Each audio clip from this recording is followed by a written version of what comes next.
Hey folks, Jared here with DirectIgniter.com. Today I'm going to do a short little video for you guys showing you guys how to fix a broken Traeger. I've got a customer who brought this Traeger to me and it's not working. I don't know what's wrong with it, so we're going to go through the steps on how to diagnose and how to fix a broken Traeger. So the first step to diagnose this barbecue would be to take out all the internal pieces such as the drip tray and the flame guard, and also remove all your pellets. That way we can go ahead and test the unit and see what's happening. I've removed all the parts and the pellets, and I'm gonna go ahead and turn this unit on and see what happens here. All right, I've turned it on, and right away I can tell there's an issue with the convection fan. I know that because I do not hear the convection fan running, nor is there wind blowing through this unit at this time. So we already know we have a convection fan issue. Now, whether it's the control board not sending power or the convection fan not working, I know one of those two is going to have to be replaced already. Another thing to notice, the temperature right now says 96 degrees on the unit, and it's bouncing around a little bit on us. The bouncing around usually signifies a bad RTD probe. It's not bouncing around too much, but it is saying 96 degrees. We're in California today. It's probably about 80 degrees outside. So that 96 degrees is definitely not accurate for our current temperature. So I'm already thinking this thing may have an issue with its RTD being dirty, or may need a new RTD probe.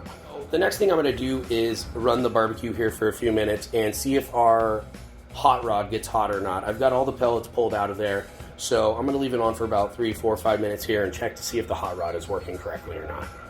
While we're waiting for the hot rod to warm up, I also took a look inside of the pellet hopper itself, and I can see that the auger is spinning, so the motor is working and the pellets are being pushed.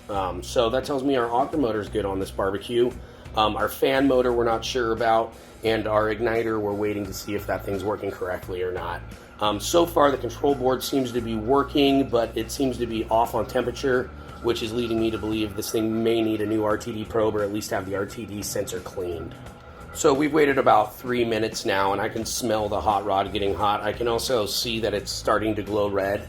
So the hot rod seems to be working correctly.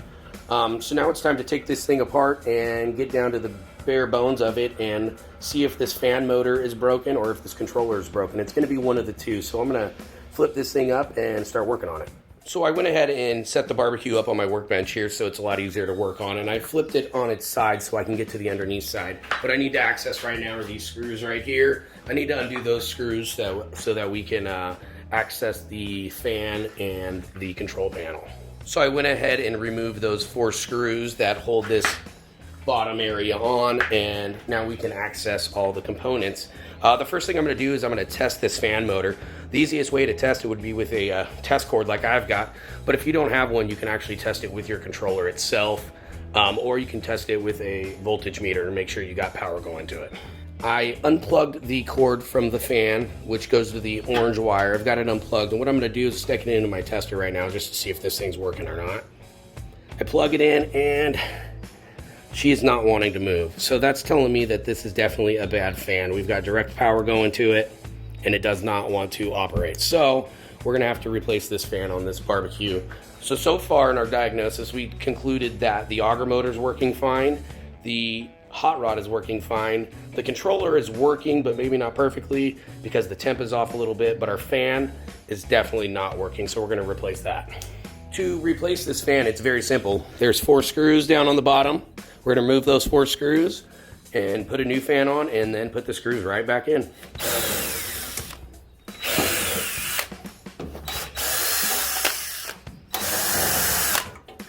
And it comes out just like that.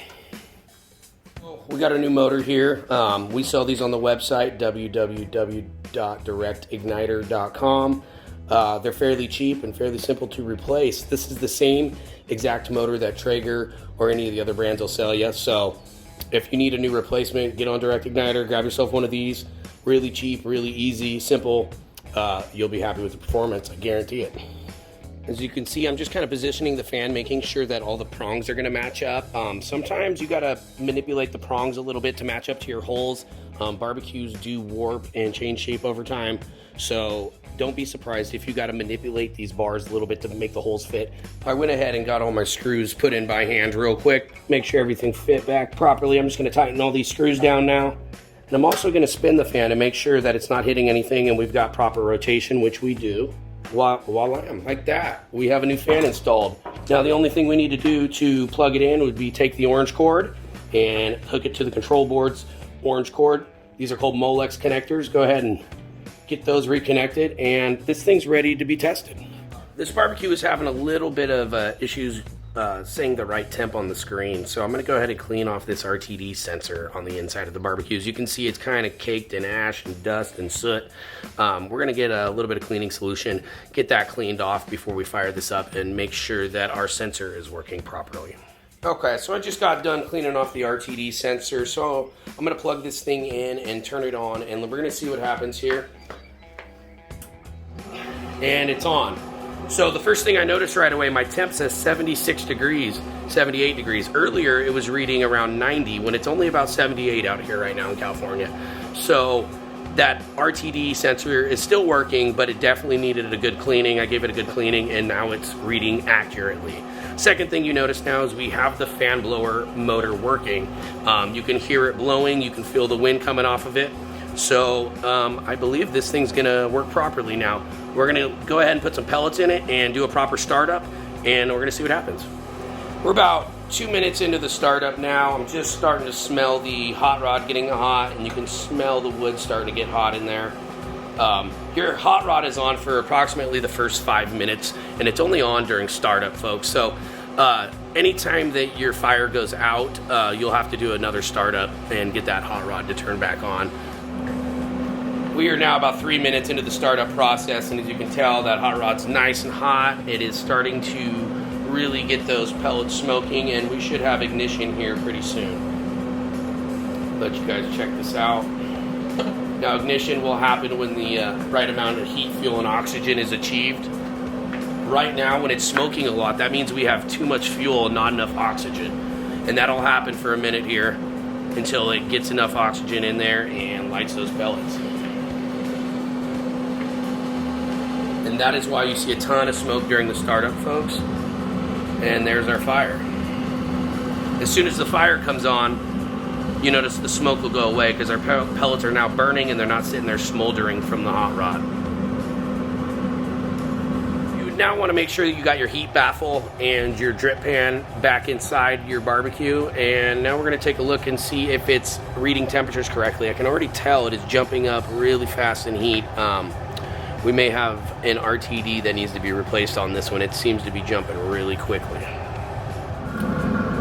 So this customer did not leave me with the drip pan or heat baffle, so I'm having to test it without those parts. As you can see, my temp is way up there and it's rising quickly. That's because we don't have a heat baffle or a drip pan to help deflect the heat around the barbecue. It's coming up right at the RTD sensor. Now that I know that we've got everything working properly on this 055 Junior by Traeger, I'm gonna go ahead and unplug the unit. I'm gonna put it back together and I'm gonna zip tie the wires under there. Make sure when you zip tie your wires that that nothing is in the way of your auger motor fan or your convection fan. You wanna make sure it steers clear of all that stuff.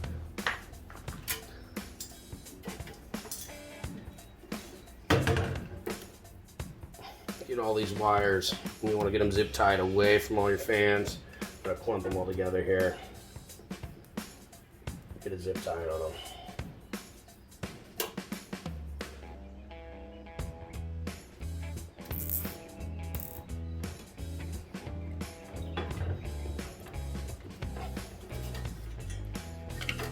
You notice where I stick that, I want to keep it away from this fan and your auger fan right there. Zip tie it up there nicely, and then I can go ahead and put this back on.